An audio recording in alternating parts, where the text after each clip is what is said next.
This illustration deals with layering in accordance with NFPA 70E and the note E below the table 130.5G. Now notice the purpose of change and the 2021 edition of 70E was revision.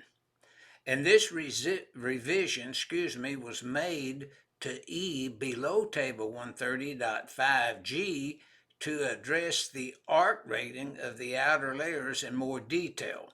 In other words, folks got confused if they had fire resistant suits that they didn't need the arc rating. It was just a misinterpretation of 70E.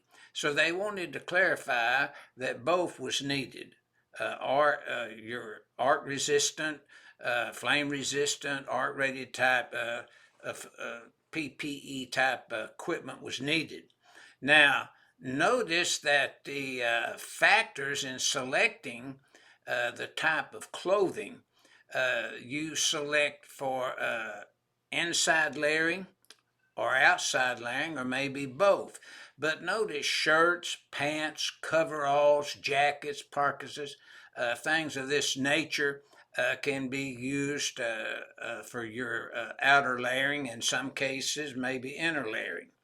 But note 1 basically states that the arc rating and flame resistant rainwear that may be worn in certain weather conditions are included in this category as a protective clothing method.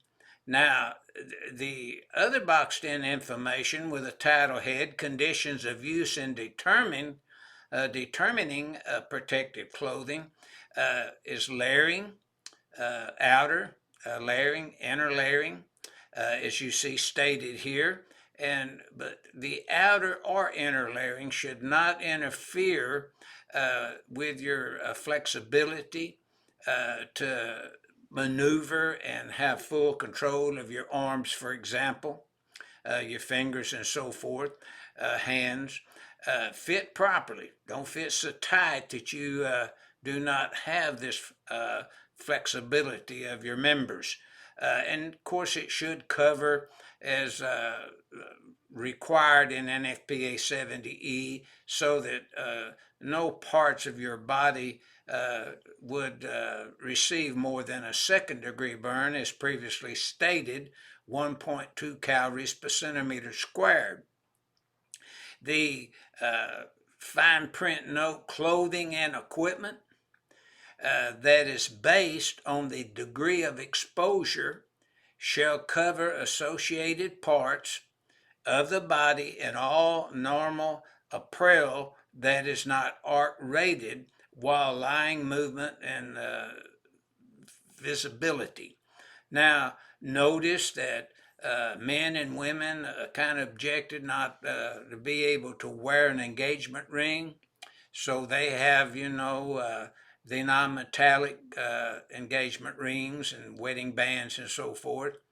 But this kind of says if you should have metal, you want to be able to cover it up in such a manner that it does not cause any damage if an electrical arc condition should occur. And then notice one of these, the qualified person to the left is wearing PPE, that's outer layers. You have your footwear here that we've talked about.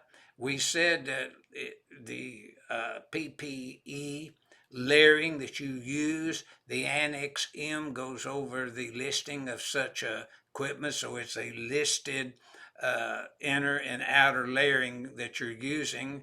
On page 85, the Annex M is outlined. And then notice this qualified person to the right is outer layering. He or she are wearing the outer layering in accordance with 130.7C9B on page 31. But mainly page 31 gets into the meat that this illustration is trying to illustrate and ensure that the person that's wearing inner or outer layering is doing it properly.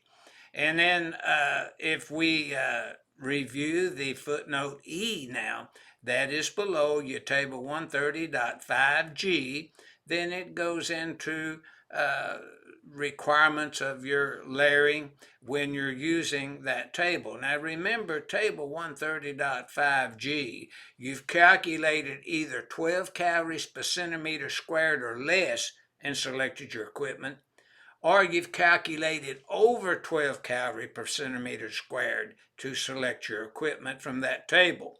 That is one procedure and method that the facility could use to provide PPE based upon a calculation of calories per centimeter squared to dress their workers when they are working on energized components and circuit conductors, or just placing a piece of equipment into electrically safe work condition.